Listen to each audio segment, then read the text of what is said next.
అనుభవంతో కూడిన రాజకీయమా?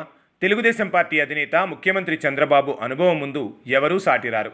ఆ మాటకొస్తే మొత్తం భారతదేశంలో బాబు మాదిరిగా ఓపిక, పూర్తి విషయ జ్ఞానం, అనుభవం కలిగిన వారు ఎవరూ లేరు అని కూడా చెప్పవచ్చు.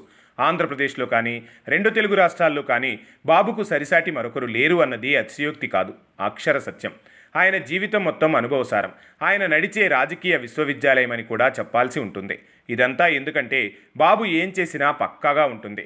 ఆయన ఎవరికి ఏం చేయాలో, ఏ సమయంలో ఎవరికి ఏ పదవులు ఇవ్వాలో బాగా తెలుసు. బాబు దగ్గర ఒక నాయకుడు పనిచేస్తున్నారు అంటే ఆయన గురించి మొత్తం స్కాన్ చేస్తారు. అతనిలోని ప్లస్లు మైనస్లు చూస్తారు. మైనస్లను తగ్గించే ప్రయత్నం చేస్తూనే ప్లస్లను బాగా వాడుకుంటారు. ఇక ఆ నాయకుడి సామర్థ్యానికి తగిన పదవులను కూడా ఇస్తారు. చంద్రబాబు వద్ద అడిగితే పదవులు రావు. వారి పనితీరుతోనే పదవులు ఆయన ఇస్తారు. ఆయన్ని నమ్మిన వారు ఎవరూ మోసపోలేదు. అలాగే బాబు నేర్పిన పని సంస్కృతిని నమ్మి ఎదిగిన వారే ఎంతోమంది ఉన్నారు.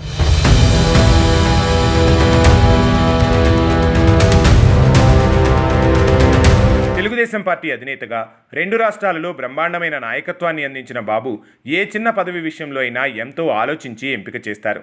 అది ఎమ్మెల్యే, ఎంపీ టికెట్ దాకా అయినా, మంత్రి పదవి అయినా, రాజ్యసభ అయినా, నామినేటెడ్ పదవి అయినా బాబు మార్కు ఉండాల్సిందే.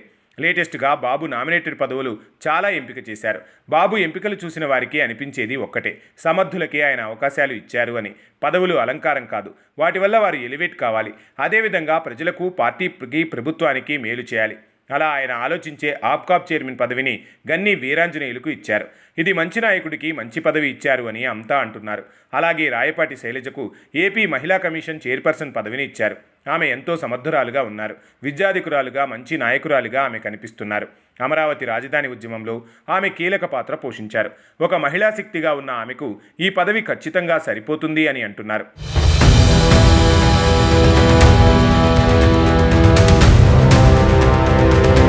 అదేవిధంగా డీసీసీబీ చైర్మన్ల పదవులు కూడా ప్రాంతాల వారీగా, సామాజిక వర్గాల సమీకరణలతో పాటు కష్టపడి పనిచేసే వారికి గుర్తింపుగా ఇచ్చారు.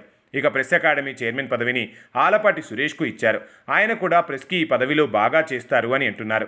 ఇక మాజీ మంత్రులు పీతల సుజాతకు, అలాగే కేఎస్ జవహర్కి కీలక పదవులు దక్కాయి. మొత్తం జాబితా చూసుకుంటే పార్టీ కోసం పనిచేసిన వారికి, కష్టకాలంలో పార్టీని అంటిపెట్టుకుని ఉన్న వారందరినీ గుర్తుపెట్టుకుని వారి సామర్థ్యానికి తగిన విధంగా పదవులు ఇచ్చిన చంద్రబాబుని అంతా అభినందిస్తున్నారు. నాయకుడంటే ఇలాగే ఉండాలి కదా అని అంటున్నారు. గతంలో జగన్ హయాంలో ఇబ్బడి ముబ్బడిగా నామినేటెడ్ పదవుల పందేరం జరిగింది. వాటిని ఇచ్చిన తీరు చేసిన ఎంపిక అందరికీ తెలిసిందే. జగన్ చుట్టూ ఉన్న కోటరీ నామినేటెడ్ పదవులను తమ భజన పరులకు ఇచ్చిందని, కాక సొంత కులానికే పట్టం కట్టారని అప్పట్లో తీవ్రమైన ఆరోపణలు వచ్చాయి. ఆ విధంగా పదవులు అందుకున్న వారంతా ఈ రోజున వైసీపీ కోసం పనిచేయడం లేదు, ఎక్కడా కనిపించడం లేదు. అంటే ఆ ఎంపికలు ఎలా ఉన్నాయో అని చర్చించుకుంటున్నారు. ఇక ఆ ఎంపికలతో పోలిస్తే బాబు పర్ఫెక్ట్ అన్న మాటలు స్పష్టంగా వినిపిస్తున్నాయి. మొత్తానికి చూసుకుంటే బాబు అనుభవం అంటే ఇదే అని అంటున్నారు. ఆయన ఆలోచించి మరీ అవకాశాలు ఇస్తారు. లేటుగా అయినా, లేటెస్ట్గా అయినా నిర్ణయాలు ఉంటాయని అంటున్నారు.